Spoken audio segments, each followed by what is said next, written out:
മഹാകുംഭമേളയിൽ മാല വിൽക്കാനെത്തിയ Mona Lisa ബോസ്ലെയ്ക്ക് പിന്നാലെ തന്നെയാണ് ഇപ്പോഴും സോഷ്യൽ മീഡിയ. 16-കാരിയുടെ സൗന്ദര്യവും ആകർഷണീയതയും സോഷ്യൽ മീഡിയയിൽ വൈറലായിക്കൊണ്ടിരിക്കുന്നു. അച്ഛനമ്മമാർക്കും 2 സഹോദരന്മാർക്കും മധ്യപ്രദേശിൽ നിന്ന് ഇൻദോറിൽ നിന്ന് എത്തിയതാണ് നമ്മുടെ മൊണാലിസ.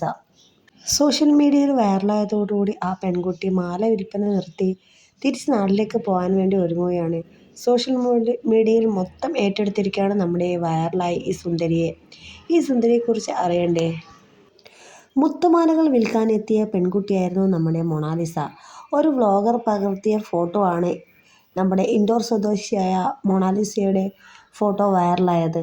ഇൻസ്റ്റഗ്രാമിലും ഫേസ്ബുക്കിലും യൂട്യൂബിലൊക്കെ വൈറലായതോടുകൂടി നമ്മുടെ മൊണാലിസ നമ്മുടെ താരമായി മാറിക്കഴിഞ്ഞു. അപ്പോൾ മാല വിൽക്കാനായെത്തിയ മൊണാലിസയ്ക്ക് ഇപ്പോൾ താരങ്ങളുടെ അത്രയും പവറാണ് കേട്ടോ. അപ്പോൾ മൊണാലിസ വൈറലായതോടുകൂടി അച്ഛനമ്മമാർ പറയുകയാണ്, മകളുടെ കൂടെ ഫോട്ടോ എടുക്കാനും മറ്റും ആൾക്കാർ വരുന്നതോടുകൂടി മാല വിൽപ്പനയും കാര്യങ്ങളും ഒന്നും നടക്കുന്നില്ല.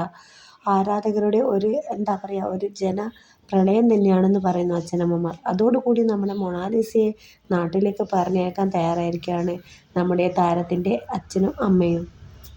അപ്പോൾ നമ്മുടെ വീഡിയോ ഇഷ്ടപ്പെട്ടാൽ മറക്കാതെ ലൈക്ക് ചെയ്യുക, ഷെയറും ചെയ്യുക. താങ്ക്